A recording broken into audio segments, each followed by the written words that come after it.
Bismillahirrahmanirrahim. Assalamualaikum warahmatullahi wabarakatuh. Saya izin pakai tisu karena memang terbiasa keluar keringat ya. Innal hamdalillahi nahmaduhu wa nasta'inuhu wa nastaghfiruhu wa na'udzubillahi min sururi anfusina wa min sayyiati a'malina. May yahdihillahu fala mudhillalah wa may yudlil fala hadiyalah. Asyhadu an la ilaha illallah wahdahu la syarikalah wa asyhadu anna Muhammadan abduhu wa rasuluh. Allahumma shalli wa sallim wa barik ala Muhammadin wa ala ali Muhammad amma ba'du.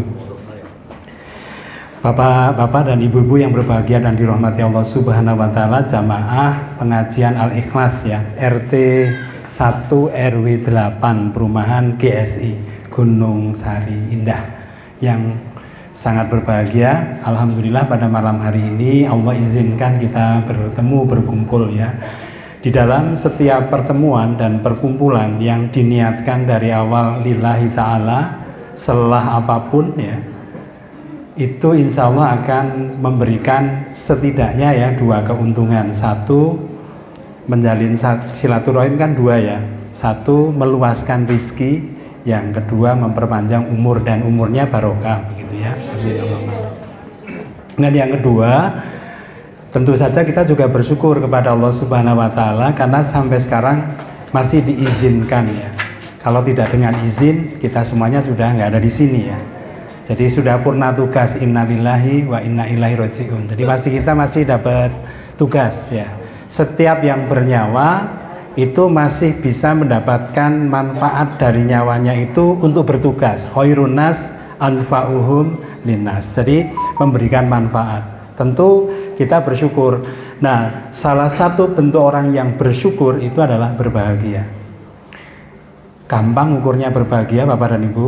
Kalau kepingin ngukur bahagia yang paling gampang itu setiap hari Bapak dan Ibu satu ya. Nanti dicek. Tarian dan hembusan nafasnya itu enggak terengah-engah.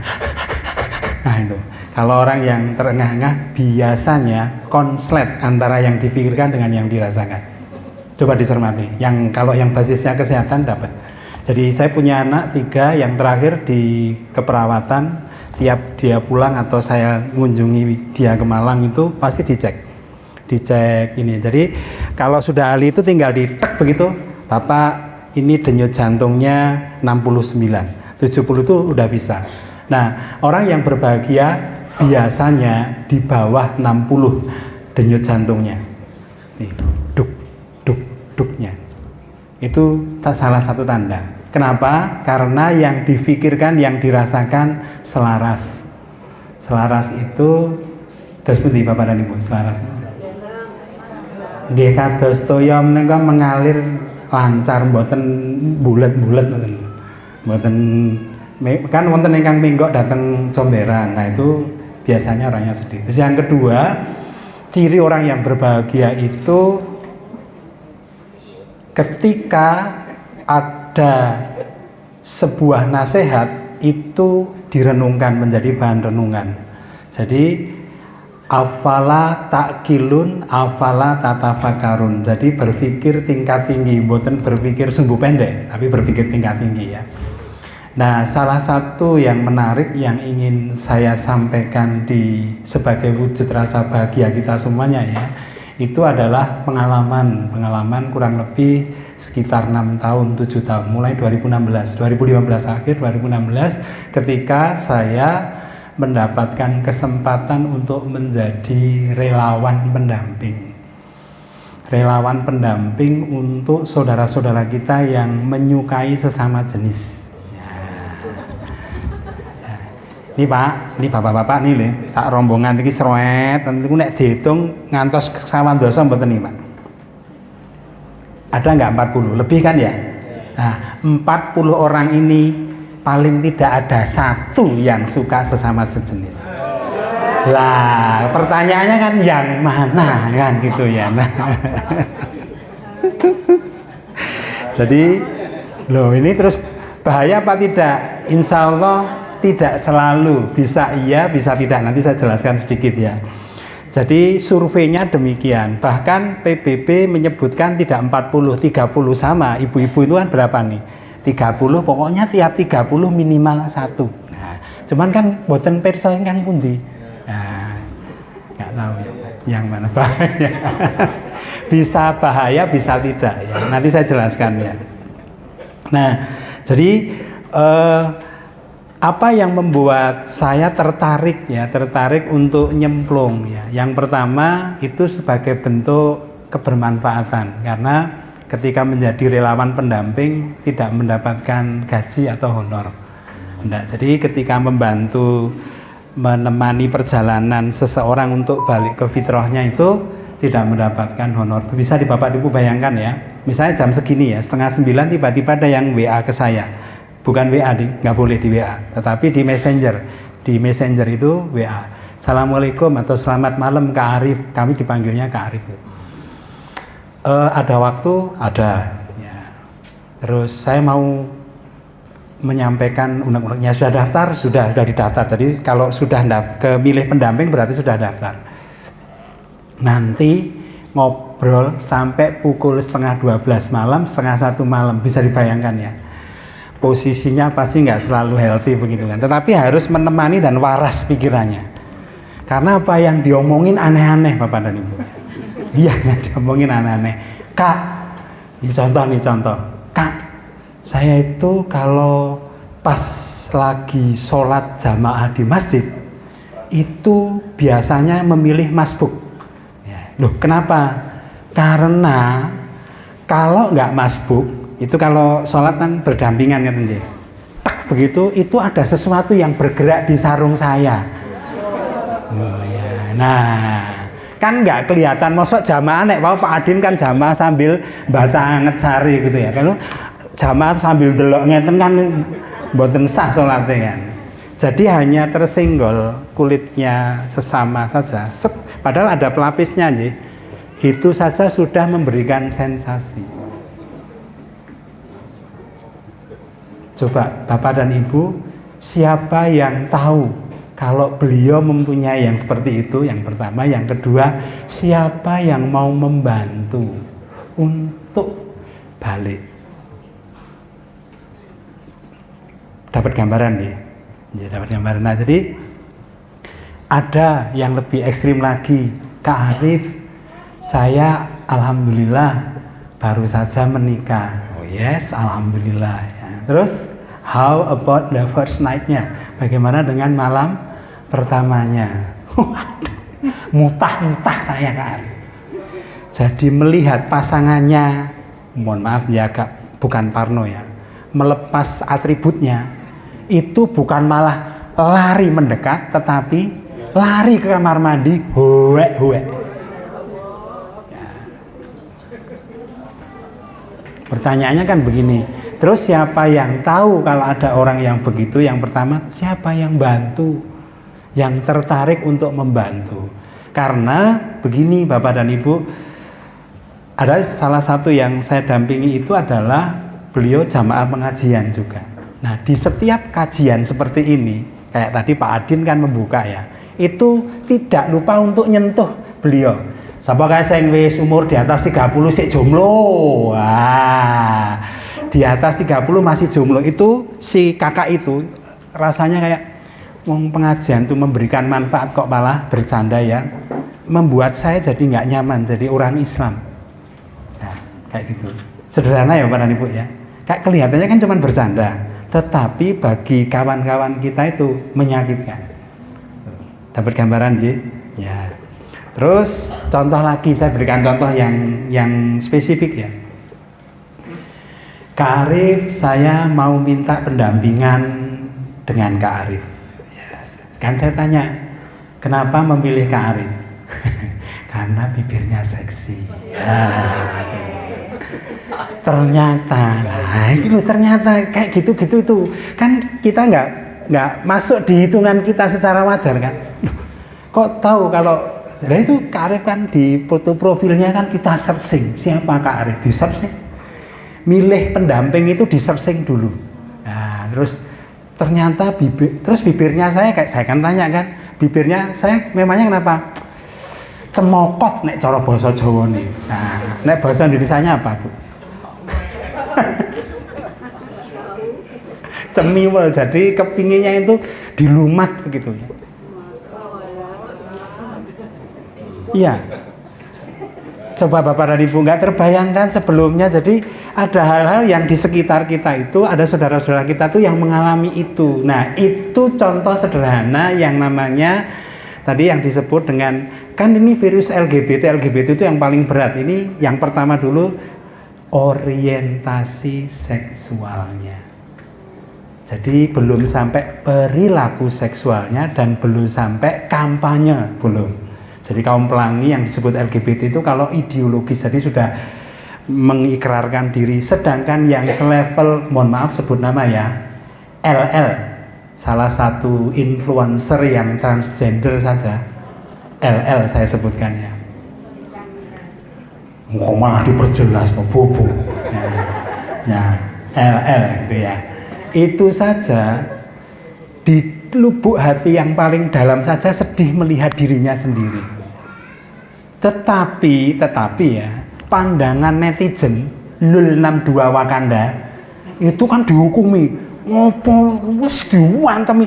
Nah, satu kali pukulan bagi orang dewasa yang kuat nggak apa-apa, pukulan secara verbal ya. Nanti termasuk bullying verbal. Dasar LL Edian. Nah, itu kan sudah bullying verbal. Terus 1 2 3 itu lama-lama dek itu bisa frustasi. Lah kalau sudah frustrasi dia nyari zona aman, dia nyari tempat yang aman. Nah, tempat amannya di mana? Tadi yang Pak Adin ngendiko tadi, di cangkruan, sambil mendeteksi siapa ini ya yang bisa disasar. Radarnya digunakan ya, dalam tanda petik nah gitu. Itu ada ya. Jadi seperti itu contoh konkretnya ya. Jadi ini orientasi, dan itu makanya tadi di sekeliling kita banyak. Jadi saya punya teman, saya dulu ketika kecil pernah mendapatkan pelecehan seksual. Nah, itulah salah satu yang menjadikan saya tertarik ya mendampingi saudara-saudara kita. Kenapa? Karena salah satu yang menyebabkan menurut survei di Peduli Sahabat di lembaga kami adalah pelecehan seksual. Pelecehan seksualnya bisa terjadi di mana? Di mana-mana. Satu yang saya contohkan kalau yang basisnya religion ya, agama. Itu nama saya sebutkan metode pengajiannya. Pengajian metode Iqra, pernah dengar? Nah, itu ya klien saya yang saya dampingi itu dulu ketika sekolah dasar tiap hari kan giliran pengajian anak-anak, latihan baca Iqra. Satu hari Senin di rumah A, rumah B, rumah C, rumah D. Itu si pembimbingnya itu nyempatkan untuk, mohon maaf, memainkan nganunya anak santrinya. Belum pedofili belum, tetapi memainkan. Nah, terus kan saya tanya, "Loh Kak, itu ketika dimain-mainkan gimana?" Lah, saya kan pria. Jangankan usia 7-8 tahun, usia 3-4 tahun saja saya melihat ibu saya nggak pakai baju, saya nganunya itu sudah bisa bergerak-gerak. Itu kalau laki-laki ya yang bapak-bapak ini. Nanti kalau hati-hati, karena gini, ini saya hubungkan dengan contohnya ya. Itu tadi kan korban ya. Kalau ini nggak korban. Jadi gini. Beliau itu ketika kecil, beliau adalah 7 bersaudara, salah satu pemimpin pondok pesantren besar di Indonesia. Saya tidak sebutkan kabupatennya, nanti searching di Google sama ibu. Ya.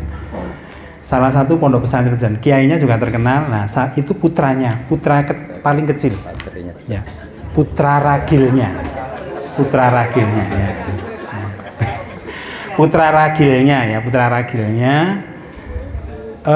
Kakak-kakaknya putri semuanya 6, uminya putri, betul kan? Nah, sejak kecil pembimbingannya seperti apa? Bisa dibayangkan kan? Nah, anggap sajalah namanya Arif. Itu kalau kakaknya putri, kalau manggil adiknya gimana? Ya anggap saja Dede gitu kan, nggak mungkin dek begitu kan? Kalau yang bapak-bapak iya bisa, tapi yang putri itu kan Dedek sayang gitu kan? Nah, itu kakak-kakaknya seperti itu, terus seperti itu kan. Tetapi ada tetapinya. Abahnya itu sangat ketat mendidik sejak kecil, disiplinnya. Gini, kalau nggak gini, gini, kalau nggak gini tes, nah, tegas kan. Ada kontradiksi, kakaknya dan uminya kasih sayangnya kuat, abahnya disiplinnya dalam tanda petik tegas. Nah, di anak yang usia 4 tahun itu, si kakak ini bilang begini dalam pikirannya tuh gini, disiplin ya disiplin, tapi mbok ya yang lembut, yang ada lembutnya. Dah, sampai di sini kan nggak ada masalah Bapak dan Ibu. Nah, mulai ada masalah ketika adiknya uminya silaturahim ke rumahnya kakaknya. Nah, si pamannya ini suka sekali dengan anak-anak. Namanya suka dengan anak-anak, diantaranya kalau pas mandi ya memandikan kan gitu kan. Nah, sampai di sini juga nggak ada masalah. Nah, mulai bermasalah itu ketika setelah selesai mandi digendong, pirsa jadi digendong. Nah, si anak lakinya itu nggak pakai baju, omnya juga nggak pakai baju. Lah, yang bergesekan apanya tuh? Skin to skin kan, kulit dengan kulit bergesekan. Sek sek sek sek sek. Nah, si anak ini pertamanya menikmati, mbok ya abahku tuh kalau bisa kayak Pak Lik kayak gini loh, orangnya itu lembut, penuh dengan kasih sayang. Masih bagus kan? Nah, tetapi ketika skin to skin itu terus kemudian, nah, mbok ya sereng. Nah, gitu kan? Nah, setelah itu setiap kali menemui laki-laki yang lembut seperti pamannya, apa yang terjadi? Sereng-serengnya kumat. Pirsa nggih. Ya, jadi biar nggak terlalu ekstrim begitu ya. Kalau ini forumnya tertutup terus bapak-bapak ibu dewasa semuanya tak vulgarkan sekalian. Cuman ini kan forumnya umum ya. Jadi bergerak. Nah, betul ketika masuk MI Madrasah Ibtidaiyah ada seorang guru yang mendekati ngeten mawon. Disentuh, "Nak, sinau ya." Kan biasa saja tuh disentuh. Apa yang terjadi, Bu? Pak? Sereng-serengnya kumat, teng. Nah, terus sampai SMP, sampai SMA, sampai perguruan tinggi, sampai di IIQ S2-nya di Institut Ilmu Al-Quran. Ya, dan tahu Bapak dan Ibu, beliau punya komunitas terselubung se-Indonesia yang saya tanya, ngapain Kak kalau ngumpul? Ya paling tawasobil hati, tawasobi sober. Nah, maksudnya ya mengingatkan, tolong berbuat yang baik. Terus ya dilanjutkan dengan enak-enak, LSL, laki sama laki, bahkan sampai ke anal seks, SODOM. Ketahuannya itu karena istrinya kehabisan gas, pinjem handphone suaminya, buka klek, isinya membuat istrinya WOW, glodak begini ya. Nah, akhirnya daripada divorce, konsultasinya itu contoh. Coba Bapak dan Ibu bisa dibayangkan ya. Jadi kalau kita nggak hati-hati di dalam proses yang kelihatannya sederhana, bisa. Dan itu kasusnya nggak satu dua. Makanya kan kalau di dalam Islam itu kalau ibu, saya berganti pakaian di depan putra-putrinya, walaupun tuh usianya less than 5 lah, kurang dari 5 tahun, dipastikan, disembunyikan, nggak malah diblak begitu ya. Ya, karena satu lagi saya ceritakan supaya dapat gambaran yang lebih utuh. Satu yang saya dampingi tinggalnya di salah satu kota besar di Indonesia. Saya tidak sebut nama kotanya ya, nanti tidak dicari di Google. Kalau tadi kan putra Pak Kiai, kalau ini putra mantu salah satu kiai besar di Jawa Timur. Ya, tak sebutkan provinsinya, tapi kan nggak disebutkan kotanya. Itu sampai sekarang masih komunikasi dengan saya. Dulu ketika kecil ya, itu mulainya ngeten urutannya. Rumahnya kan sederhana, 2 kamar, 3 kamar plus ruang makan. Jadi 2 kamar itu ruang makan, ruang keluarga, ruang tamu, ruang makan sama ruang tidur. Nah, baru punya anak 1 waktu itu. Ketika usia balita itu sering melihat ibunya ganti baju. Sebetulnya ya nggak bermaksud untuk yang aneh-aneh, enggak, ya biasa saja. Tetapi memberikan imajinasi, memberikan imaginary, jadi memberikan rangsangan imajinatif. Wah, gitu kan. Nah, menariknya itu mulai belok itu ketika kan tidur ya. Tidur kan di antara bapak dan ibu kan. Nah, pas tidur nggak sengaja, tek, megang apanya Pak, Bu? Ini. Megang nopo nih? Megang niku burungnya bapaknya. Jadi kombinasi melihat ibunya, terus megang ininya bapaknya itu bisa menjadi saya kok jadi terangsang ketika tuh. Das nanti Bapak dan Ibu, nggak terbayangkan. Jadi ya seperti itu yang contoh yang konkret. Nah, selama yang seperti itu kemudian tidak dilanjutkan, maka itu namanya orientasi seksual non heteroseksual. Jadi laki suka sama laki, ada juga yang laki suka sama laki dan laki suka sama perempuan. Jadi klien saya ada yang punya keluarga tapi juga double gardan AC DC ya CDC. Jadi sampai istrinya yang konsultasi ke saya itu sampai bilang begini, Kak Arif, saya harus dengan cara apa lagi untuk menemani perjalanan suami saya? Emang kenapa Kak? Saya tanya kan. Kan yang harus mendampingi kan orang terdekatnya. Lah, masa ketika saya kunjungi, jadi ini putrinya ya bekerja, suaminya juga bekerja. Ketika di luar kota begitu, didatangi di luar jamnya, ketahuan di dalam kamar berduaan. Kalau laki sama perempuan di kamar berduaan, di sini digerobyok pasti. Yang non muhrim loh ya. Tapi kalau laki sama laki aman, karena pedang, teng begitu kan. Ya jadi aman. Justru ketika aman itu dilihat sedang melakukan AS anal. Belum sampai belum sampai anal, oral dulu. Bisa dapat gambaran Bapak dan Ibu? Bisa dapat ya, itu orientasi. Nah yang parah itu kalau itu dilanjutkan menjadi tindakan. Yang Pak Adin tadi terus digrepe-grepe, terus dicila, itu tindakan. Sudah tindakan. Pertanyaan yang menarik adalah kalau Pak Adin itu nanyakan, loh Tat, itu kan beliau paham dengan ilmu agama, tapi kok masih melakukan yang demikian. Nah ini jawabannya apa Bapak dan Ibu? Jawabannya apa? Jawabannya apa Bapak dan Ibu?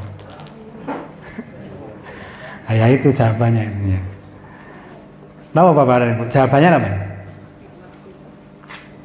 Ya karena yang saya dampingi itu ada yang sudah hafidz 28 juz.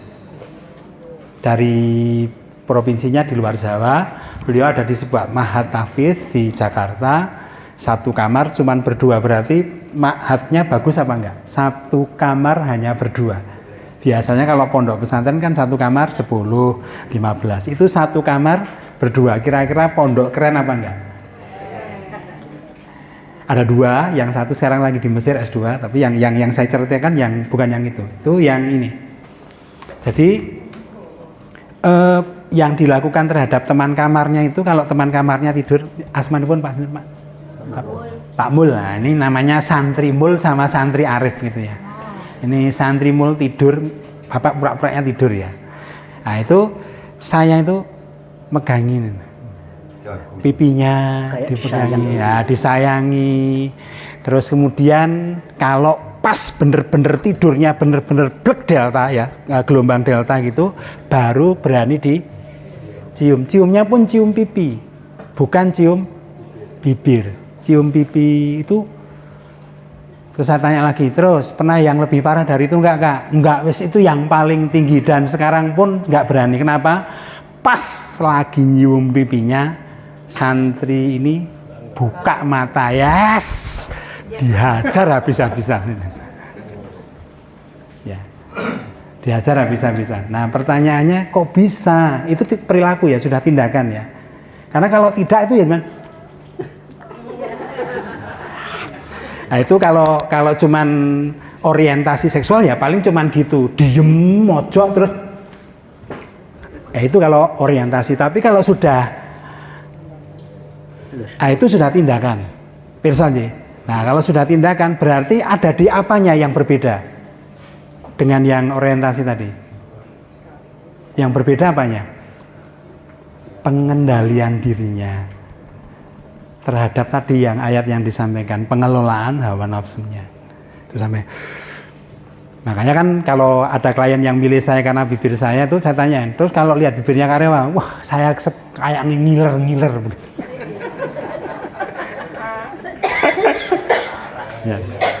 Ya, dah.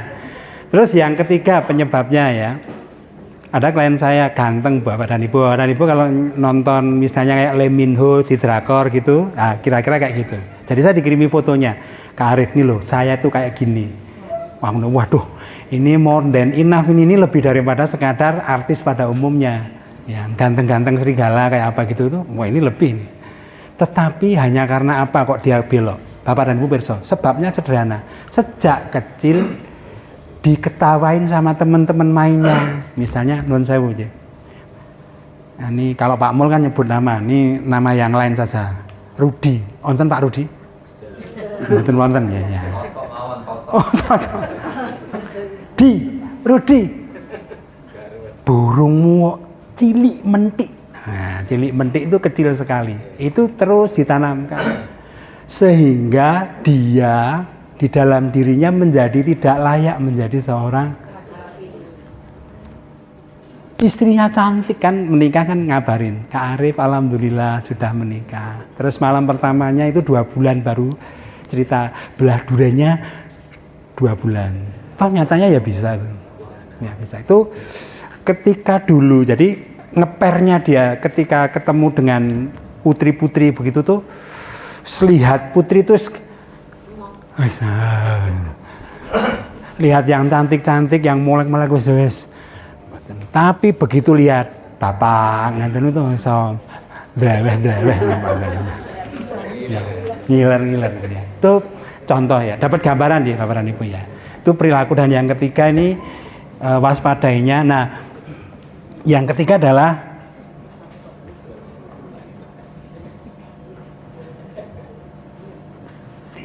kan, terus yang ketiga adalah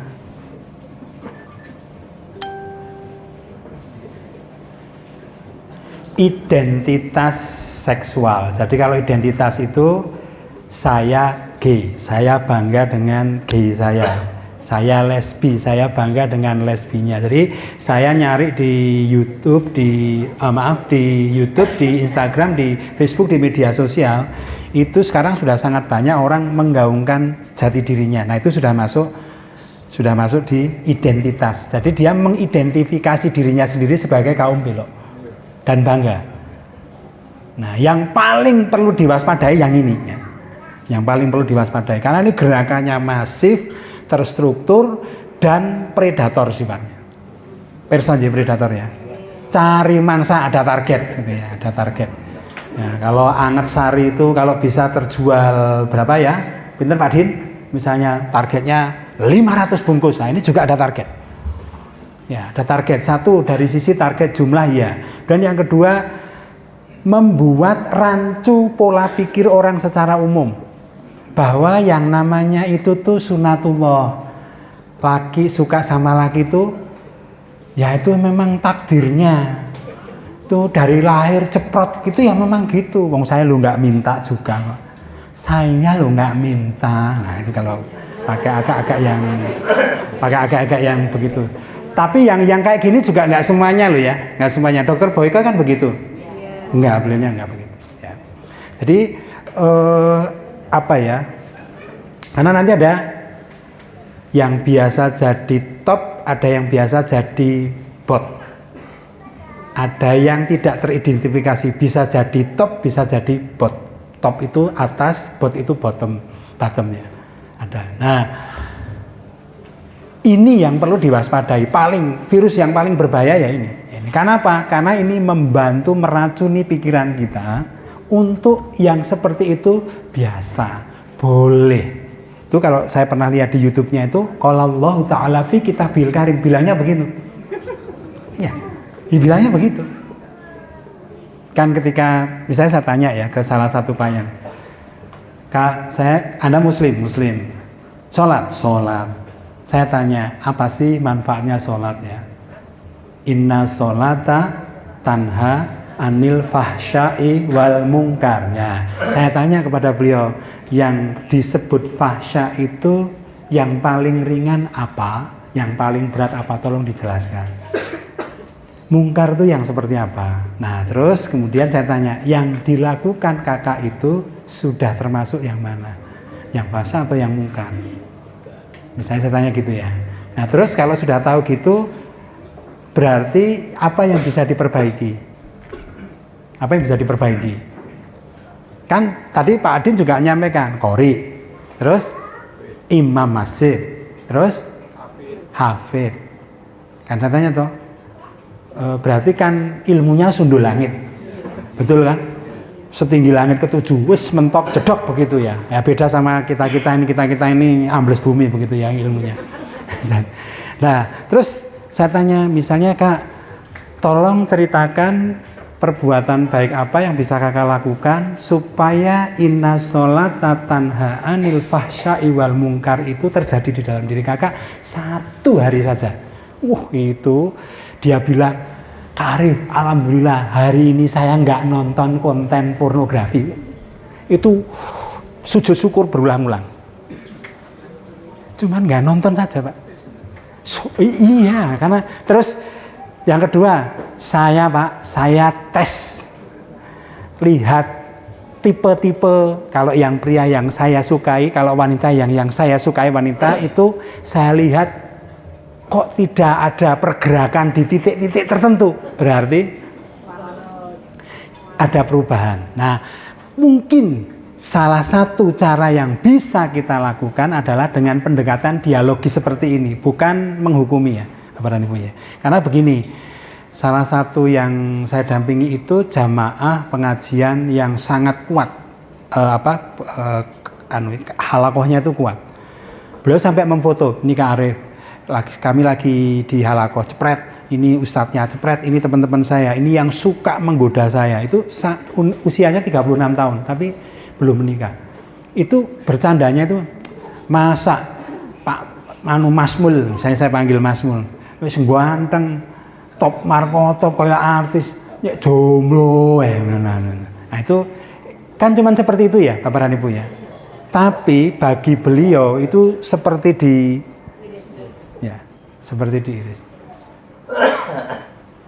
Jadi hati-hati bercanda ya, bercanda. Ini poin pentingnya adalah hati-hati. Jadi menggunakannya begini, qaulan kariman, qaulan ma'rufan. Jadi berkatalah yang santun, berkatalah yang lembut. Ya, qaulan sadidan. Kalau mau sadidan ya benar-benar yang berbobot. Syaratnya sering bangun malam kalau berbobot ya. Seperti malam yang terakhir 11 rakaat, boleh 2-3 rakaat, silahkan yang mana kuatkan. Nah itu terus kemudian ketika memberikan nasihat tidak menghakimi dan tidak menghukumi, ditanyakan dulu, apa yang menjadikan kamu seperti ini, supaya apa? Kenapa kok tidak dinasihati?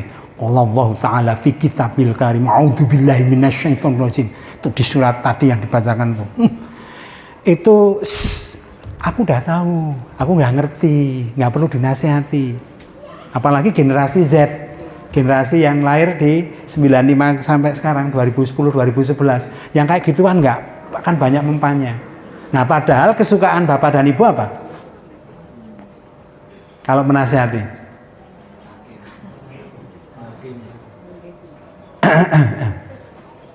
kesukaannya Bapak dan Ibu apa kalau menasihati? Kowe koni pakai begini lagi. Nah, satu ya, untuk diksi, pilihan katanya satu. Yang kedua gesturnya sudah. Nah, ketika diksinya buruk, gesturnya begini, itu sebetulnya Bapak dan Ibu sedang mempercepat terjadinya itu. Tadi. Kalau menurut ilmu komunikasi ya. Nah, jadi kalau bisa intonasinya kalau ngajak ngobrol do re mi paling tinggi mi. Do re mi. Le do. Le do. Itu kan sudah tinggi ya. Nah, ini yang pertama ya. Jadi kalau itu orang terdekat kita.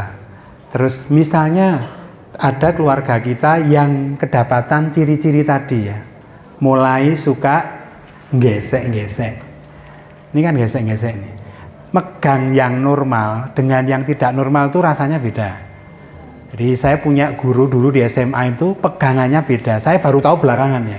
Aduh, ini kok aneh ya. Karena begitu ini usapannya itu ada kiriman kayak ada setrumnya gitu. Rrrr, gitu. Nah itu udah ada tanda seperti itu, maka itu dicatat dulu oleh Bapak dan Ibu. Set, kapan munculnya, pemicunya apa, dan cari momen yang tepat untuk ngajak ngobrol. Nah ngajak ngobrolnya yang pertama dengarkan dulu apa yang diungkapkan. Kenapa Pak Bu? Didengarkan dulu apa yang kepingin diungkapkan. Karena kalau tidak didengarkan, dia akan menutup kepercayaannya kepada kita. Tep, sudah je, tutup. Terus nyari yang tidak suka ngomentari. Ini jadinya.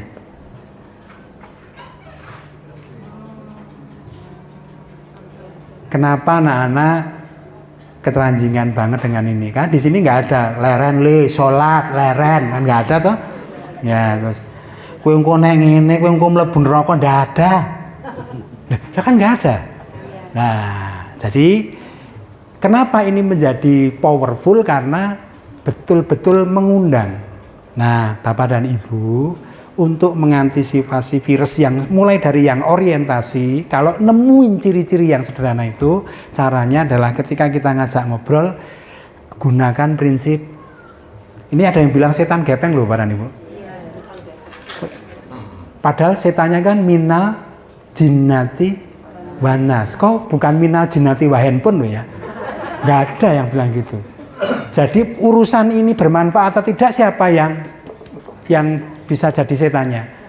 Ya kalau nggak manusianya ya dari jinnya. Ini netral Bapak dan Ibu. Nah caranya dekati dengan cara ini. Apa ini? Nggak pernah ngenyek-ngenyek. Ngenyek itu apa ya?